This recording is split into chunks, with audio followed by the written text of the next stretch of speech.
Aujourd'hui, on va explorer le comportement de s'alimenter et pourquoi il est beaucoup plus important que vous ne le croyez.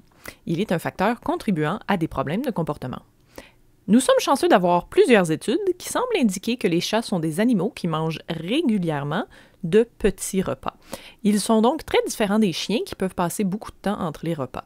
Si vous nourrissez votre chat à la même fréquence que votre chien, cette vidéo est particulièrement importante pour vous. Vous avez peut-être déjà vu la recommandation du rapport 5-A-Day Felix des Dr. Sarah Ellis et Liz Rowe de International Cat Care. Une des recommandations principales, c'est d'offrir 5 repas par jour à votre chat. Explorons d'où vient cette recommandation. Les chats mangent entre 10 et 15 souris par jour dans la nature. Et on le sait depuis 1977. On n'est pas rapide à s'adapter, il faut croire. Dans The Chemical Senses and Nutrition de 1977, Mugford mentionnait que les chats, de son expérience, distribuaient leurs repas à travers les 24 heures de la journée, mangeant en moyenne 13,3 fois par jour. Il cite des études de Coleman et Brunner de 1972 et de Ewer de 1973 qui démontraient que les espèces proies de prédilection des chats sont les petits rongeurs, et il mentionne que l'apport calorique d'une souris est à peu près le même que les repas typiques que consommaient les chats de son expérience. J'ai pris son graphique ci-dessous et je l'ai transformé en graphe sur 24 heures pour les chats seulement, pas pour les chiens. On voit bien que les chats répartissent leurs repas sur toute la journée.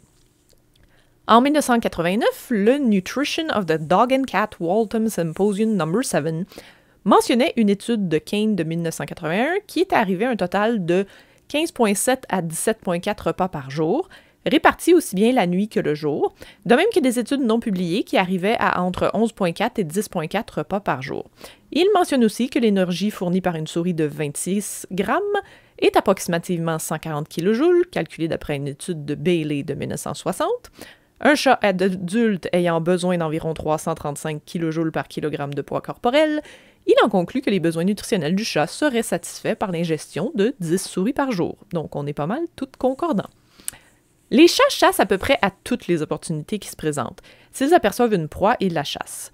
Vous avez peut-être déjà remarqué ça chez vos chats s'ils vont dehors en laisse ou librement. Les chats ne se demandent pas « est-ce que j'ai faim ?» Ils chassent généralement dès que l'opportunité se présente. Pourquoi? Eh bien, si on doit manger de multiples fois par jour et qu'on ne réussit pas à attraper la proie à tous les coups, on ne peut pas se permettre d'attendre d'avoir faim. On doit sauter sur toutes les opportunités. Dans The Domestic Cat, The Biology of its Behavior, 3rd edition, Turner mentionne que 2 de ses étudiants à la maîtrise ont réalisé des études dans des fermes suisses qui en venaient à la conclusion que de nourrir le double de la quantité requise dans une journée n'avait pas d'effet sur les comportements de prédation. En 2021, Secchetti, Crowley, Goodwin et McDonald ont publié les résultats de leur étude Provision of High Meat Content Food and Object Play Reduce Predation of Wild Animals by Domestic Cats, Felis catus, dans lequel ils mentionnent que les maisonnées où les chats étaient nourris d'une nourriture à haute teneur en protéines de viande voyaient une réduction de 36% dans le nombre de proies capturées et rapportées à la maison par le chat, et que les maisonnées où 5 à 10 minutes de jeu par jour étaient implantées voyaient une réduction de 25%. On en retient quand même que les chats ont continué à chasser significativement beaucoup et de rapporter des proies de manière significative. Ils sont en mode chasse, même s'ils sont bien nourris et divertis. Dans The Domestic Cat, The Biology of its Behavior, 3e et 2e édition, Turner rapporte différentes données relatives au taux de succès de la chasse. On y mentionne que les chats ont besoin d'en moyenne entre 2 et 5 tentatives pour capturer une proie, dépendant de l'espèce de proie. Dépendant de la saison, les chats utilisent entre 40 minutes et 3 heures de leur temps par proie. Le tableau ci-dessous est issu de la 2e édition. En 2019, Parker, l'amoureux chalet de Pute Biurge et Serra ont réalisé une étude intitulée Daily Rhythms of Food Intake and Locomotor Activity in a Colony of Domestic Cats. Ils ont observé que les chats mangeaient approximativement 8 repas par jour. Leur graphique montre aussi que les chats mangeaient à toute heure de la journée, avec des pointes vers 4-5 heures, 9 heures et entre 17 et 20 heures. Ce qu'on en retient, c'est que les chats n'ont absolument pas tendance à faire seulement 2 repas par jour. S'ils doivent consommer 10 souris par jour, c'est signe que leur physiologie est faite de sorte qu'ils sont conçus pour ingérer de petits repas fréquents.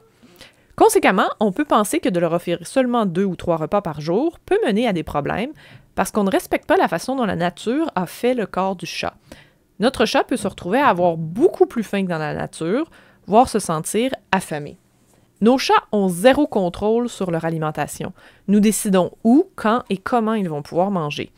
Le sentiment de perte de contrôle sur une activité essentielle à leur survie, c'est quelque chose qui est susceptible de contribuer à une élévation du niveau de stress global.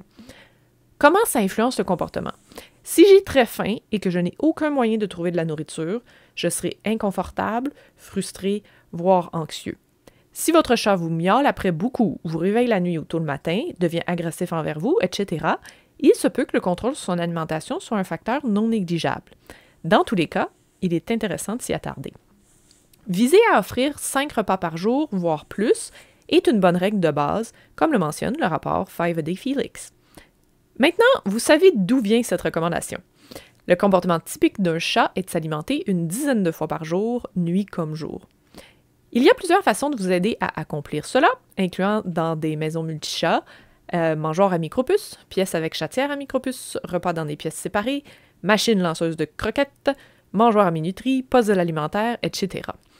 Si on décide de nourrir librement les chats, ça permet aux chats de manger quand ils en ressentent le besoin, mais le danger, c'est le surpoids qui peut survenir chez beaucoup de chats qui ne sauront pas nécessairement se limiter.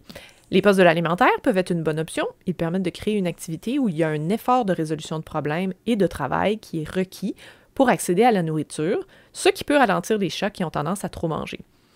En 2021, Delgado, Hahn et Bain ont publié une étude qui indiquait que les chats ne semblent pas être des contra-freeloaders, c'est-à-dire que contrairement à d'autres espèces, ils n'ont pas tendance à préférer travailler pour leur nourriture plutôt que de l'avoir sans effort. Ça ne veut pas dire que les chats de l'étude n'utilisaient pas les puzzles. Ça veut simplement dire qu'ils ne le faisaient pas plus que de manger dans l'assiette. Dans le tableau ci-dessous, les chiffres indiquent l'utilisation des puzzles pour différents essais.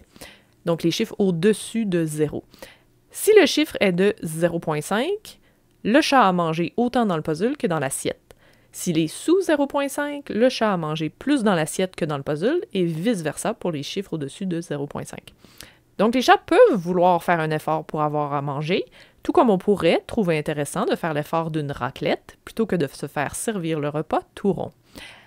Enfin, une fois que le chat a mangé, qu'est-ce qu'il fait? Certains chats vont gratter le sol à proximité du plat de nourriture dans une tentative de couvrir la nourriture restante, un peu comme ils couvrent leur urine et leur crotte. Dans The Domestic Cat, The Biology of Its Behavior, 3rd edition, Bateson et Turner mentionnent quelques raisons possibles pour ce comportement. Une raison sanitaire, parce que le chat n'aime pas beaucoup cette nourriture. Une raison de conservation pour ingestion future. Les auteurs mentionnent que dans leur correspondance personnelle avec Fitzgerald, ils mentionnent que les chats féraux ont occasionnellement été observés à récupérer de la nourriture qu'ils avaient cachée de cette façon. Et j'ajouterais que c'est peut-être afin d'éviter que l'odeur de la nourriture n'attire les prédateurs du chat. Les auteurs mentionnent que ce pattern de comportement est remarquablement robuste et résistant à des échecs répétés, comme sur un plancher dur de maison. On peut donc penser qu'il s'agit d'un possible MAP. On voit ici un chaton dans un jardin collectif qui couvre l'excédent de nourriture que j'avais apporté. Donc c'est intéressant, c'est un comportement qui est très commun apparemment chez les chats. Donc voilà, c'était un survol du comportement typique d'alimentation de l'espèce chat. J'espère que ça vous aura aidé à mieux comprendre pourquoi on doit les nourrir plusieurs fois par jour quand on les aime et qu'on veut qu'ils soient bien.